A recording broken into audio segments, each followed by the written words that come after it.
Fala pessoal, aula de História, professora Julien, tudo bem? Então assim, gente, dentro da aula de hoje nós vamos falar um pouquinho a respeito do que estava acontecendo dentro da América Portuguesa, ok?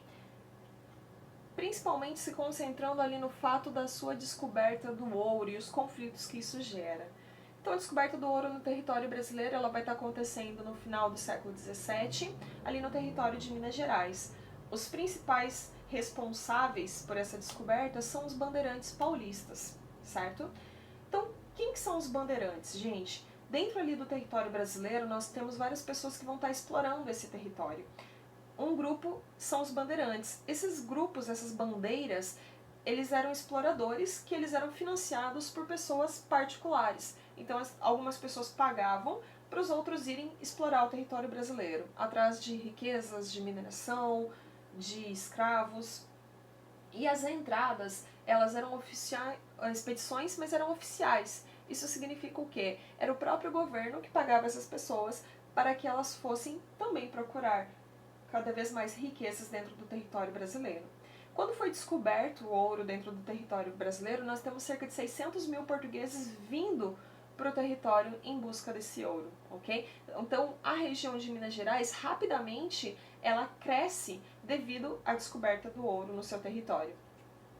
Observem vocês que esse daqui é um mapa que ele mostra as principais áreas de mineração. Essas áreas em verde no mapa são as principais áreas de mineração do território brasileiro. Se vocês lembrarem, pessoal, quando nós temos a colonização do território brasileiro, nós temos principalmente o interesse nessa área aqui que a professora está riscando do mapa, tá?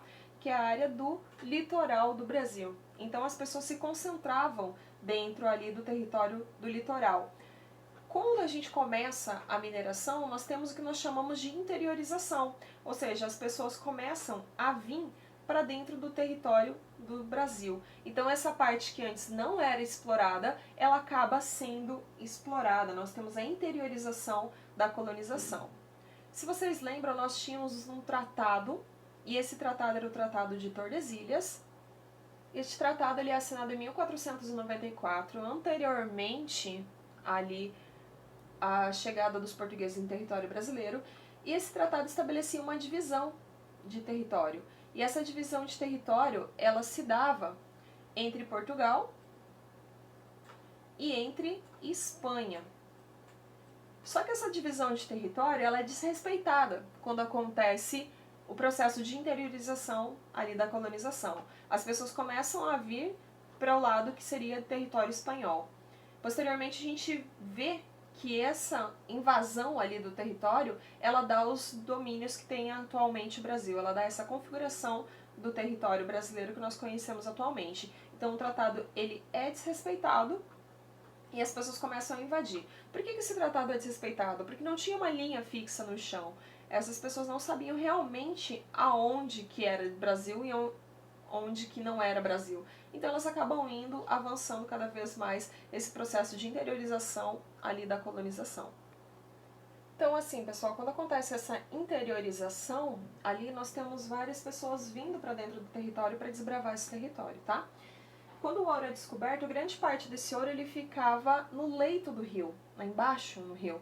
Então a gente chama esse ouro de aluvião, tá? Então não foi necessário fazer as minas, cavar dentro das cavernas ali para descobrir o ouro. O ouro do Brasil, a grande parte dele era o ouro de aluvião. Nós tínhamos duas principais formas de exploração desse ouro, tá? Uma delas era a lavra, que é a mineração em grande escala, então nós temos vários equipamentos ali para minerar esse ouro. E outra era um trabalho individual, que era feito pelos faiscadores. Essa exploração de ouro ela era realizada com intenso controle de Portugal. Então Portugal cobrava muitos impostos e evitava o contrabando desse ouro, e acontecia muito contrabando ali dentro do território. Porém, durante a exploração, muitas pessoas elas ficavam doentes, porque a exploração era necessária que as pessoas ficassem dentro ali da água para fazer a exploração. Para um melhor controle dessa exploração, no ano de 1702 é criada a Intendência das Minas. Esse órgão ali, gente, que eles criam, era para regular a mineração, controlar os impostos, supervisionar as minas, resolver conflitos caso um minerador tivesse algum conflito para uma região mineradora e controlar os lotes. O que são os lotes? Eram os pedaços de terra de região que era dado para cada explorador ali. Gente, essas pessoas que exploravam, eles tinham privilégios, tá? Eles ganhavam honrarias ali como títulos por parte de Portugal. Observem vocês ali nessa imagem. Na imagem ali do canto direito, nós temos as pessoas dentro da água, como vocês podem ver. E se vocês observarem nessa imagem, nós temos aqui as pessoas que estão fazendo a segurança. Essas pessoas aqui, ó, eles estão cuidando para que eles não roubem o ouro. Então era muito importante esse sistema que eles montavam para que as pessoas não roubassem o ouro que estavam fazendo a exploração. Como vocês podem observar também, nós temos eles dentro da água, e era essa água que fazia com que as pessoas tivessem cada vez mais doenças, ok? Aqui nós já temos um outro sistema. Aqui é sobre os diamantes, tá? Os diamantes, eles eram explorados através das minas. Então, observem a quantidade de mão de obra que era necessária para essa exploração das pedras preciosas dentro do Brasil. Por que, gente, eles criavam tantas medidas para evitar o contrabando? Porque existia muito contrabando. Observem vocês que isso daqui é um santo do pau oco, tá? Esse santo do pau oco, gente, eles faziam buracos no santo, e esses buracos que eles faziam era para guardar as pepitas de ouro. O Brasil ele começa a criar caminhos, estradas reais, para evitar a circulação de ouro em outras regiões, mas mesmo assim o contrabando ainda era muito intenso, ok? Devido à descoberta do ouro ter sido por bandeirantes paulistas, os paulistas começam a exigir exclusividade na exploração. Essa exigência de exclusividade na exploração acaba gerando guerra com outros exploradores. Essa guerra a gente chama de Guerra dos Emboabas. Emboabas eram as pessoas que não eram paulistas, que foram explorar o ouro, tá? Eles eram chamados de emboabas pelos próprios paulistas. Então essa guerra dura de 1708 até 1709. E os paulistas eles foram liderados por Manuel de Borba Gato. Já os emboabas, ou seja, as pessoas que não eram paulistas, eram liderados por Manuel Nunes Viana. Os emboabas ganharam e o seu líder vai se tornar governador de Minas Gerais. Então esse conflito ali foi porque os paulistas queriam direito único de exploração. Então eles falaram que se eles acharam ouro, era deles a responsabilidade de exploração. Acaba gerando conflito e o conflito eles acabam perdendo ali, certo? Devido a todos esses conflitos ali que estavam acontecendo, devido a muitos desvios, a coroa portuguesa resolve criar casas de fundição. O que eram essas casas de fundição? Eram lugares onde todo o ouro que era descoberto deveria ser levado para lá, para ele se tornar barras de ouro, certo? Então essas casas de fundição, o principal objetivo delas era fazer barras de ouro com o símbolo português. Então, dentro da colônia, só poderia circular as barras de ouro que tivessem o símbolo português. Outro objetivo principal dessas casas de fundição era retirar o quinto. Prof, mas o que é o quinto? O quinto era o imposto que deveria ser destinado à coroa portuguesa. Cada pepita de ouro, então, ela era retirada 20%, e esses 20% era o quinto, que deveria ficar com a coroa portuguesa, certo? Então, se não passasse pelas casas de fundição, o ouro não poderia circular. Esse quinto, então, aqui era um imposto, tá, gente? Um imposto que a coroa portuguesa colocava sobre as descobertas de ouro. Outro imposto se chamava de captação. Então, você deveria pagar uma quantidade de ouro por cada escravo que você possuísse. Devido às casas de fundição, nós vamos ter algumas revoltas acontecendo. Uma revolta importante é a revolta de 1720, que é a revolta de Vila Rica. Ou ela também pode aparecer nas provas para vocês como revolta de Filipe Santos, tá? Essa revolta ela se dá devido ao fato da criação das casas de fundição. Então eles eram contrários à criação dessa casa de fundição, eles não aceitavam, porque eles viam que muito do ouro que eles estavam minerando acabaria indo para Portugal, e eles tentam fazer exigências ao governo de Portugal. Porém, o governo não aceita, o governo acaba com esse movimento e ele acaba executando Filipe Santos. Filipe Santos ele é executado por quê? Porque os portugueses queriam dar exemplo Eles queriam mostrar que ninguém deveria se revoltar contra as ordens que Portugal estava mandando. No ano de 1729 é descoberto diamantes. Essa descoberta acontece em Arraial do Tejuco, fica ali em Cerro Frio, em Minas Gerais. Gente, a mineração ela vai fazer com que o comércio aumente em grande quantidade, porque muitas pessoas vão para a região de Minas, só que essas pessoas se dedicavam à mineração, elas não se dedicavam à plantação. Então, muitos produtos consumidos que tinham dentro de Minas Gerais era devido aos produtos que vinham de fora. Surge então a figura dos tropeiros, e esses tropeiros eram responsáveis por fazer o transporte das mercadorias ali. Além do transporte das mercadorias, eles também faziam o transporte das mulas e da carne, do gado. Então, como vocês observaram, Minas Gerais estava se tornando muito importante. Tão importante, pessoal, que em 1763, Portugal muda a capital do Brasil. O Brasil teve 3 capitais na sua história, tá? A primeira capital vai ser Salvador, a segunda capital Rio de Janeiro e a terceira capital Brasília. Então a segunda capital ela se estabelece no ano de 1763. Por que eles mudam a capital? Eles mudam devido ao Rio de Janeiro ser mais próximo da região mineradora do que era Salvador. Só que vocês vão notar que durante a história ela vai mostrar que o Nordeste ele acaba se revoltando com isso, porque ser capital do reino naquela época era muito importante. Dentro desse movimento ali de mineração vai surgir também um movimento artístico. Esse movimento artístico é o barroco. Ele é um movimento extremamente ligado à fé. Então ele vai fazer produções artísticas destinadas à fé das pessoas, certo? Tinha grande influência europeia, porém foi adaptado à realidade ali da mineração.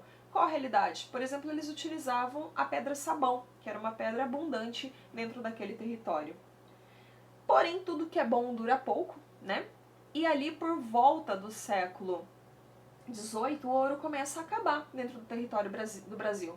Para vocês terem uma noção, no mesmo ano que eles transferem a capital, é o ano que o Brasil não consegue cumprir a cota de imposto. Nós tínhamos ali cerca de 100 arrobas de ouro para estar pagando por ano para Portugal. Para vocês terem uma noção, 100 arrobas daria cerca de 1.500 quilos de ouro. Então nós tínhamos que mandar isso todo ano para o território português. Quando o Brasil não cumpre essa cota de ouro, Portugal cria outro imposto. Esse imposto a gente chama de derrama. Como que funcionava a derrama? Se você não cumprir a cota de 100 arrobas de ouro, você tem que cumprir com outras riquezas, seja joias, seja propriedades, enfim. Você tinha que cobrir esse valor ali de 100 arrobas de ouro com riquezas. Aí Portugal iria estabelecer o que ele queria. Então a vila deveria se unir e pagar esse valor. Isso era a derrama, complementar o valor das 100 arrobas. Por que Portugal faz isso? Porque eles não sabiam que o ouro estava acabando. Para eles o ouro continuaria o resto da vida ali, brotando, né? Eles achavam que estava sendo feito desvio. E devido a isso, eles aumentam o controle, aumentam a fiscalização e aumentam também os impostos. Devido à derrama, nós vamos ter um episódio muito importante para a história brasileira, que é a Conjuração Mineira. Inclusive, esse episódio nos rende um feriado, que é em abril, certo? Esse episódio da Conjuração Mineira ele vai acontecer justamente devido à derrama. Então, no ano de 1788, nós vamos ter o Visconde de Barbacena, que ele vai ser o novo governador de Minas, e ele entra com um único objetivo, cobrar os impostos atrasados. Para vocês terem uma noção, como o Brasil parou de ter a grande quantidade de ouro, nós estávamos devendo cerca de 8,8 toneladas de ouro para Portugal. Era muito ouro. Então ele entra com esse objetivo de cumprir essa quantidade de ouro ali. Porém, as pessoas sabiam que não tinham mais de onde tirar esse ouro. Então eles começam a organizar um movimento contra Portugal. Essas pessoas, então, no ano de 1788, 1789, eles começam a conspirar, ou seja, organizar um movimento ali para evitar que a derrama acontecesse. Esse movimento ele vai ter ideias de inspiração iluminista e também eles vão se inspirar ali no que aconteceu com os Estados Unidos, na independência das 13 colônias. Um dos participantes desse movimento é o Joaquim Silvério Reis e ele vai denunciar essas reuniões que estavam acontecendo. Por que o Joaquim faz isso, galera? Ele faz isso porque ele tinha muitos impostos com Portugal. Então ele achou que se ele denunciasse essa conjuração que estava acontecendo, ele acabaria ali sendo beneficiado devido à denúncia do Joaquim Silvério Reis. E olhem como que é, né? Ele participava do movimento, porém ele denuncia o movimento. Começa um processo ali de investigação dentro do território brasileiro. Esse movimento pode aparecer com 2 nomes na prova para vocês. Ele pode aparecer como Inconfidência Mineira. Inconfidência a gente fala que é traição, tá, gente? Ou como Conjuração Mineira. Conjuração a gente fala que é conspiração. Então ele pode aparecer com esses 2 nomes ali para vocês dentro da prova.